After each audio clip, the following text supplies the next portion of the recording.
Children, now let us start powers and functions of the Election Commission.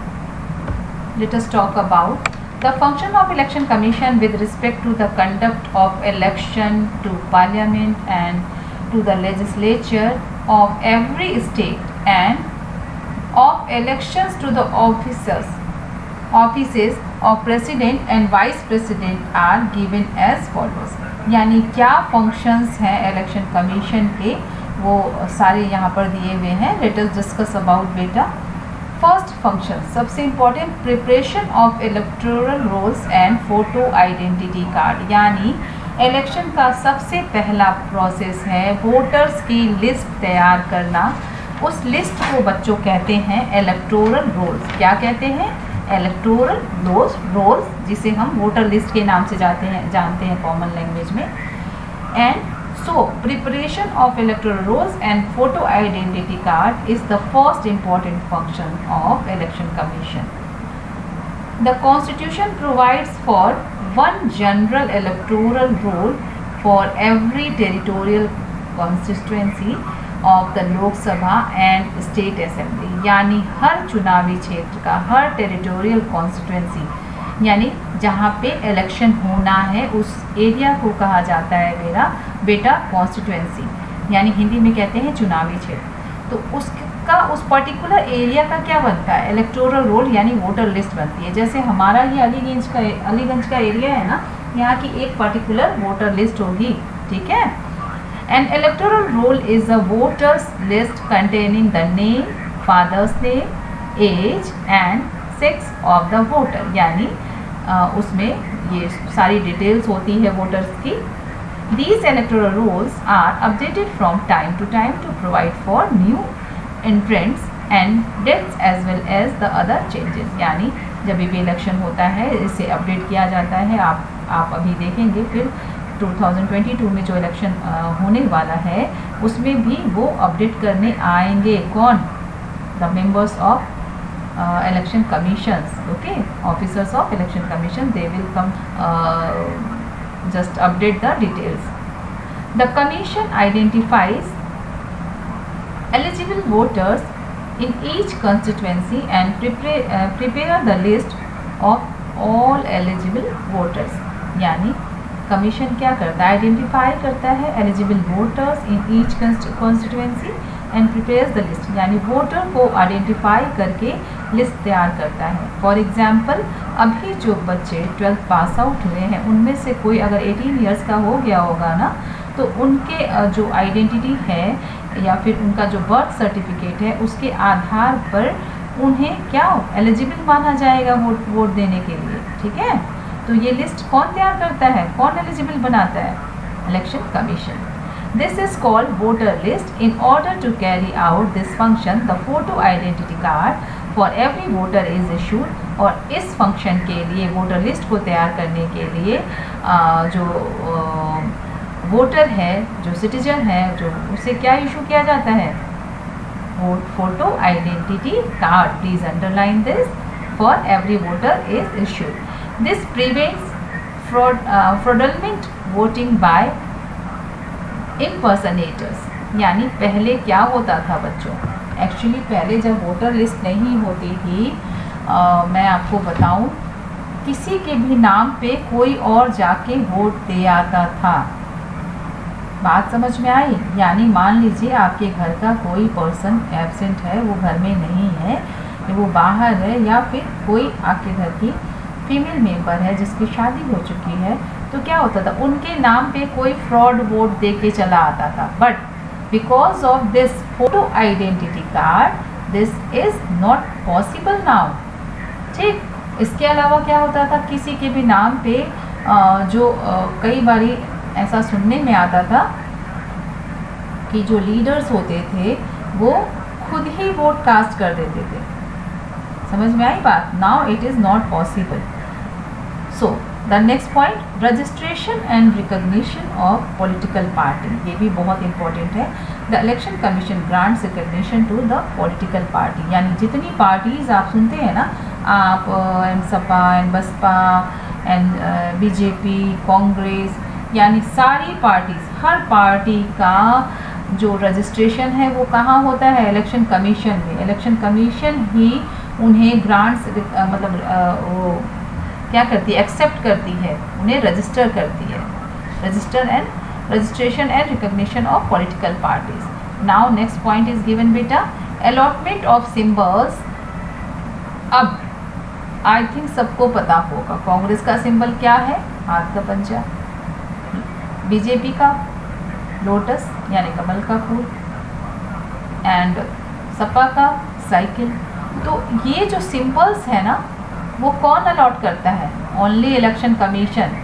The election commission allot symbols to the recognised political party and the candidates for election. ठीक, यानी है ये symbol देती है, recognise करती है, यानी selection उनका होता है बट इसे रिकॉग्नाइज जो है इलेक्शन कमीशन करती है। The commission may have some symbols as reserve and the others as free, यानी कुछ लोगों के जो सिंबल्स हैं वो रिजर्व हैं, मेन पार्टीज के आपको पता है, and others as free. The election commission on recognition of a political party allots a reserve common symbol.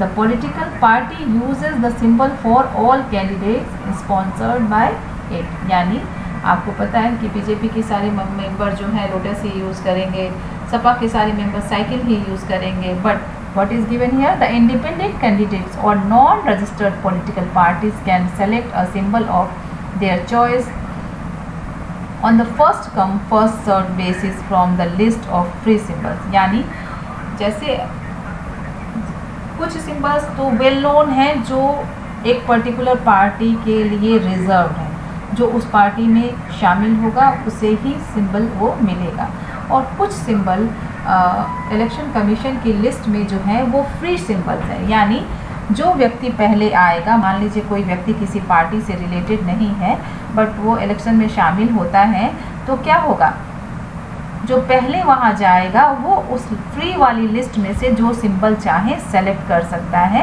On behalf of the election commission, by the permission of election commission. In case of a split in a political party, इसका भी example मैं अभी आपको बताऊंगी। Wait for a minute children. Given in case of a split in a political party, the election commission verifies claims and counter claims and may freeze the reserved symbols. It asks the factions to choose some other symbols। यानी कई बार होता क्या है, political party में जो है split यानी दरार आ जाती है, एक पॉलिटिकल पार्टी दो भागों में बट जाती है। अगर आपको नॉलेज होगा अब पॉलिटिकल पार्टीज़ का, तो कुछ टाइम पहले सपा में भी जो है स्प्लिट हो गया था, दो पार्टी बन गई थी, तो उसमें भी क्या हो रहा था, दोनों का ये मानना था कि साइकिल सिंबल मेरा है। तो इस टाइम में इलेक्शन कमीशन क्या कर सकती है, इस कर सकती है उनका मेन सिंबल है उसको फ्रीज करके और उनसे कहेगी कि आप नया सिंबल चूज कर लो। ठीक है, this is also the task of election commission. Election commission can decide it and verifies it. Okay, now the next point is given, next function fixing dates and conducting election. Simple, जो election की जो date है वो election commission ही fix करती है और उसे conduct भी इलेक्शन कमीशन ही करवाती है। ठीक, the election commission fixes the dates for election under the constitution. The government decides as to when the election should be held. The fixing of exact dates rest with the election commission. यानी government ये तो decide करती है कि election कब होगा, किस time में होना है, बट फाइनल जो डेट है वो इलेक्शन कमीशन ही फिक्स करती है। दिस लाइन इज गिवन ना, the fixing of exact dates rest with election commission. The commission states the reason for holding or not holding the election during a particular period. यानी election commission ही जो है ये reason देती है कि उस टाइम में इलेक्शन होगा कि नहीं होगा, उस पर्टिकुलर पीरियड में इलेक्शन क्यों होगा और क्यों नहीं होगा। इसका जो रीज़न भी है ना, ये भी इलेक्शन कमीशन ही बताती है। The election commission may refuse to hold election. It means what is given here बेटा कि इलेक्शन कमीशन ही जो है फाइनल डेट फिक्स करती है, और इलेक्शन कमीशन चाहे तो पर्टिकुलर टाइम पे to ensure free and fair election वो इलेक्शन करवाने से मना कर सकती है।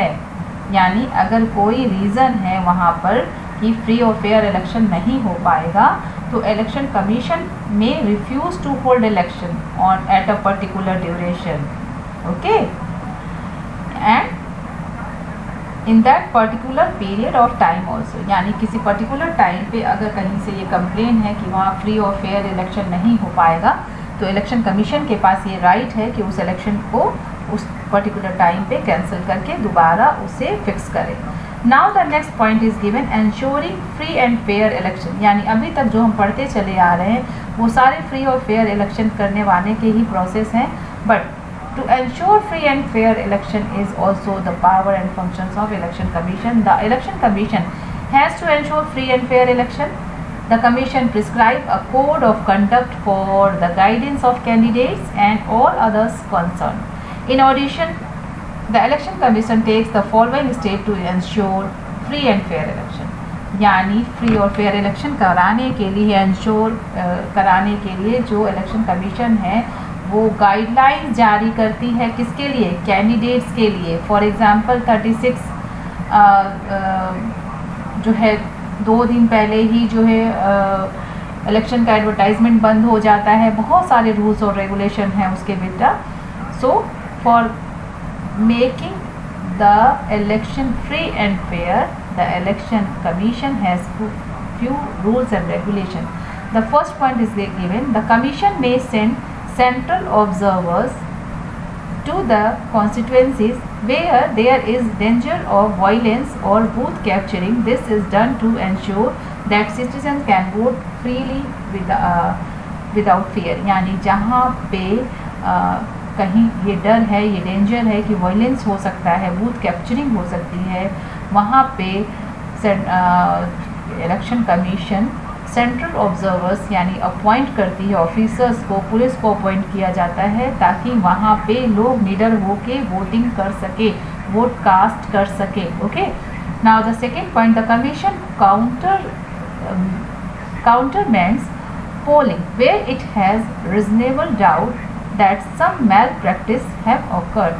यानी कि वहाँ पे पोलिंग बूथ्स पे डायरेक्टली अचानक से पहुंचकर चेक कर सकती है जहाँ पे ये डाउट हो कि वहाँ पे कुछ गलत हो सकता है, ठीक। Now the next point, in term of the recent amendments to representative of people's act the commission prescribe severe punishment for booth capturing. यानी कि अभी जो प्रेजेंट में कुछ अमेंडमेंट हुए हैं हमारे कॉन्स्टिट्यूशन में उसके अनुसार बूथ कैप्चरिंग के लिए सीवियर पनिशमेंट जो है बताया गया है, ठीक है। The commission prescribe severe punishment for booth capturing. यानी अगर कोई लीडर, कोई व्यक्ति बूथ कैप्चरिंग करवाता है या करता है तो उसके लिए सीवियर पनिशमेंट है, ओके।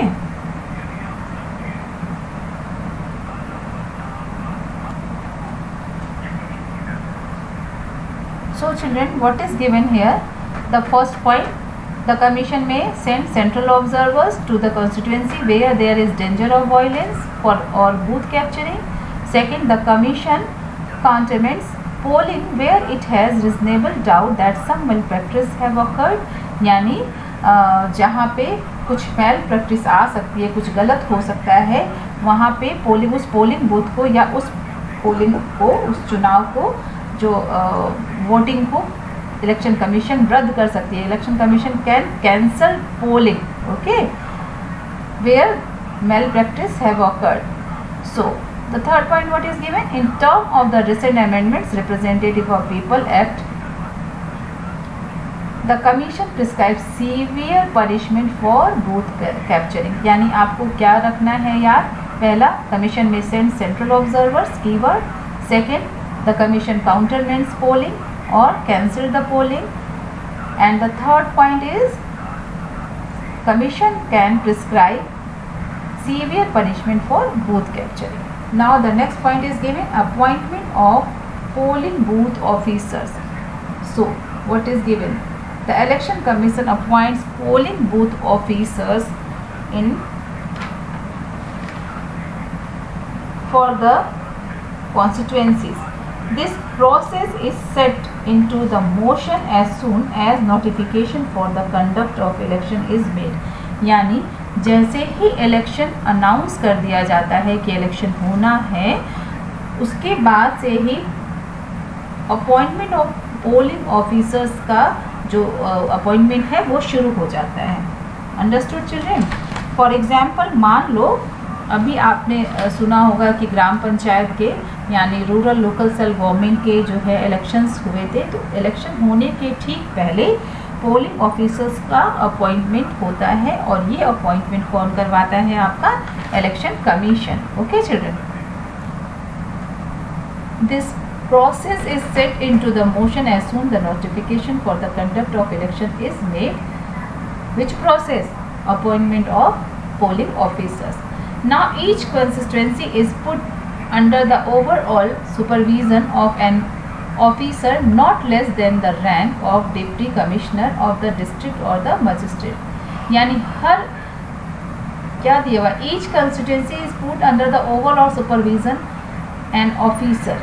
यानी हर कॉन्स्टिट्यूएंसी, हर चुनावी क्षेत्र, हर शहर आप कह सकते हैं, वो एक ऑफिसर के सुपरविज़न में रखा जाता है. और वो जो ऑफिसर होता है ना, वो उसकी रैंक ऊंची होती है. यानी डिप्टी कमिश्नर या डिस्ट्रिक्ट मजिस्ट्रेट के जितनी ऑफिसर की रैंक होती है. ठीक है. The officer is designated as the returning officer. उसे क्या कहा जाता है? रिटर्निंग ऑफिसर, जिसके अंडर में कॉन्स्टिट्यूएंसी होती है, चुनावी एरिया होता है. It is the responsibility to declare a candidate fit for contesting election. ठीक है. ये जो रिस्पॉन्सिबिलिटी है कि उस बंदे को, उस पर्सन को फिट फॉर कॉन्टेस्टिंग इलेक्शन जो है, it is the responsibility to declare a candidate fit for contesting election. यानी ये जो रिटर्निंग ऑफिसर होते हैं, यही डिसाइड करते हैं कि जो कंटेस्टेंट हैं वो इलेक्शन के लिए फिट है कि नहीं. ठीक. It is their duty. At the time of election, presiding officer in charge of polling booths and counting centres are also appointed. यानी इलेक्शन के टाइम पे presiding officers in charge of polling booths and counting centres are also appointed. यानी these are the main few main appointments which are during the time of election. यानी ये कुछ और appointments हैं जो इलेक्शन के टाइम पे इलेक्शन के काम को करने के लिए किए जाते हैं. Because different work are there during the election time, so different appointments are also there by election commissions. Okay. Now the next word is scrutiny of the nomination. What is given here? The commission announces the date of election and wait for a minute children, there is some technical issue.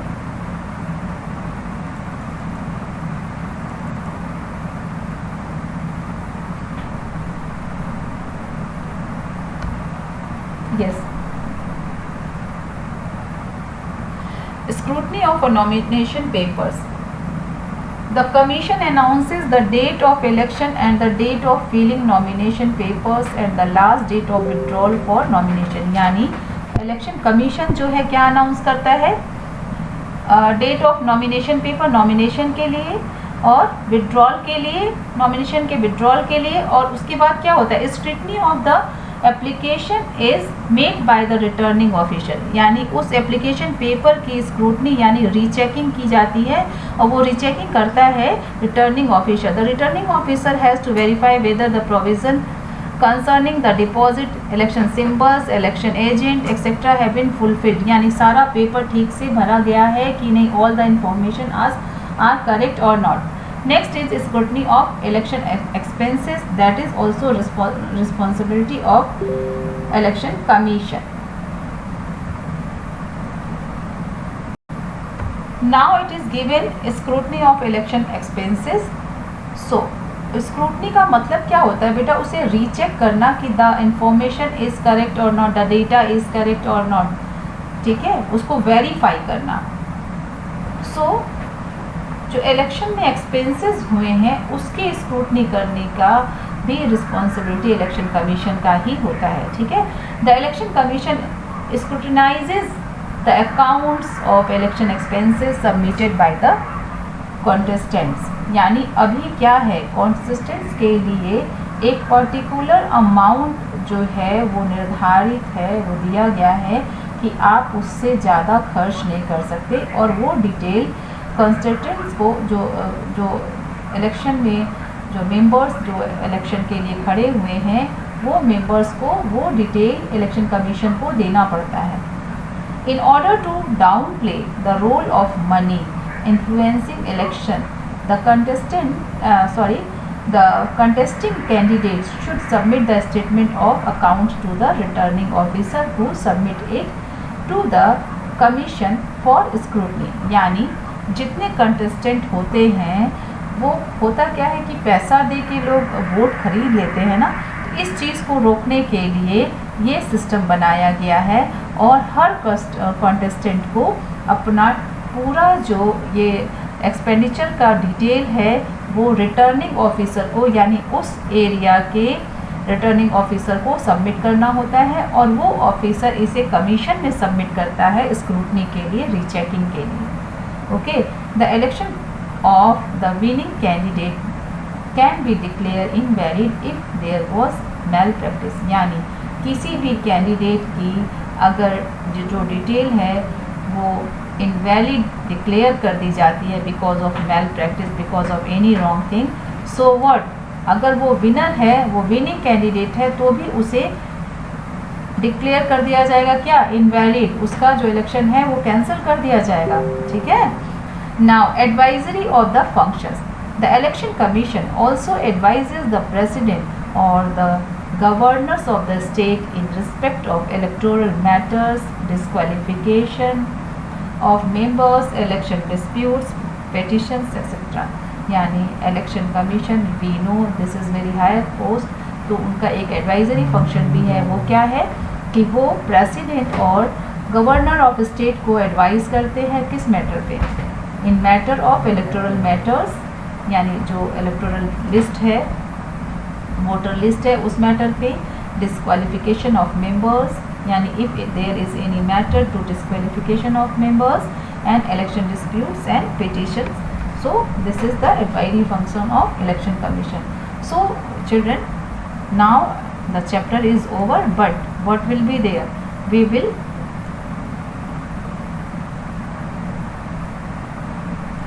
revise it one time more. What are the functions of election commission? First function of preparation of electoral roll, we know very well, यानी voter list को prepare करना, registration and recognition of political party का registration. Next is allotment of symbols, यानी political parties को symbol allot करना. Now the fixing dates and conducting elections and appointment of polling officers, scrutiny of nominated papers and scrutiny of election expenses. I hope children all the points you have understood well, and please try to keep these flow chart, this flow chart in your mind. ये जो flow chart है ना अपने दिमाग में रख लो ताकि जब भी इससे रिलेटेड कोई क्वेश्चन आएगा तो आप फटाक से उसका आंसर लिख पाओगे. So you try to draw this flow chart in your rough copy. You can draw it. If you want, you can draw it in fair copy also. I don't have any problem. Now the chapter is over. Now we will discuss about question answer, but here I want to say one time, please try to watch the video properly and read the chapter. Always my request is there to read the chapter. So read the chapter children for better understanding. Thank you so much.